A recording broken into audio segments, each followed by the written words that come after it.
हास्रावबारि गामियाव गिख्रंथाव बुथारनाय जाथाय। साब्रै गथ'नि बिमाया फिसायनि आखायावनो जिउ गोमादों। बिसिखौ बुथारनाय दायनिगिरिखौ पुलिसा खाबाय।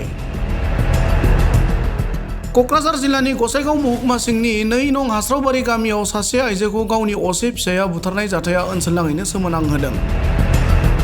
मिथिनो हानाय बादिब्ला 2 नं हास्रावबारि गामिनि जहिरुद्दिन शेखआ 15 बोसोर सिगांनो इलिजा बिबिखौ जुलि खालामदोंमोन आरो 4 गथ'नि बिमा बिफा जानानै मोजाङै मोजां संसार जाबोदों। नाथाय रबिबारखालि बेलासि समाव बिसि फिसाय सानैजों माबा मोनसे खोथायाव नांलायनाय जायो। बेनि उनाव फिसाय जहिरुद्दिन शेखआ बिसि इलिजाखौ न' खाथिनि फुख्रियाव नारसोमनानै दोननायाव जोबथा हां बोयो होनना मिथिहोयो। बे जाथाया ओनसोलनाङैनो संखिखांहोदों आरो बे जाथायनि सायाव गामिनि गावबुराया साबकाटा पुलिसनो खौरां हरनायनि उनाव जाथायथिलियाव पुलिसा नुजाथिहैनानै दायनिगिरि अन्थाइ बिखा जहिरुद्दिन शेखखौ खायो।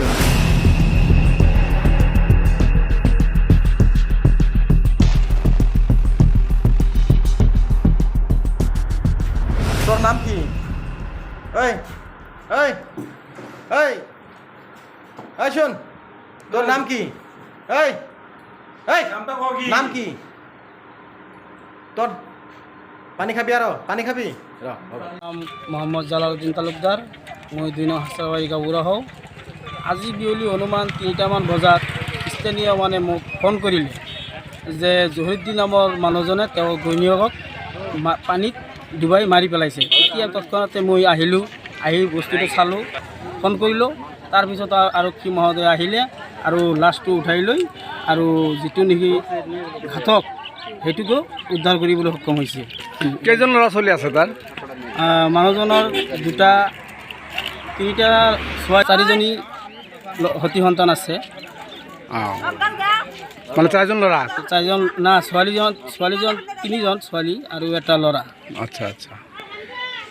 পুখুৰীটো তেওঁৰ ঘৰৰ সন্মুখতে আছে আৰু নিজা পুখুৰী হয় এইটো। ল'ৰাজনৰ নাম কি আছিল? ল'ৰাজনৰ নাম জহিৰুদ্দিন শেখ, দেউতাকৰ নাম আকছাৰ আলী শেখ, গাঁও 2 নং হাস্ৰাবাৰী। আৰু যাক হত্যা কৰিছে তাৰ নাম কি আছিল? ঘৈণীয়েকজনৰ নাম হ'ল ইলিজা বিবি। আৰু ৰাইজসকলেও বিচাৰে মানুহজনক আইনৰ আওতায় লৈ শাস্তি দিব লাগে, এইটোই আমাৰো দাবী আছে।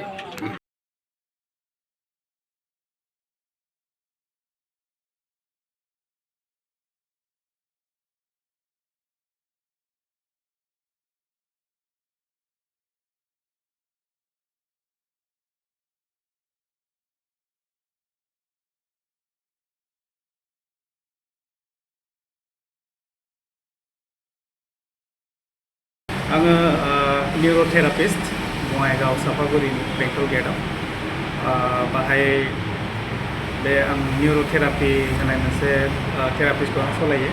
दासिमहालागै आङो 10 मास जाबाय बाहाय।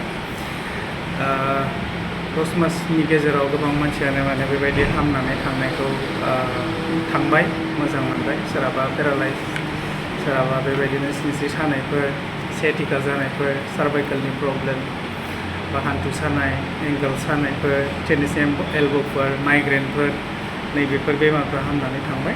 सिनस्रियाव सानाय जादों आरो बेनो आथिं फारसे थांनानै थाफ्लि खावसेयाव सागाबाय थायो आरो।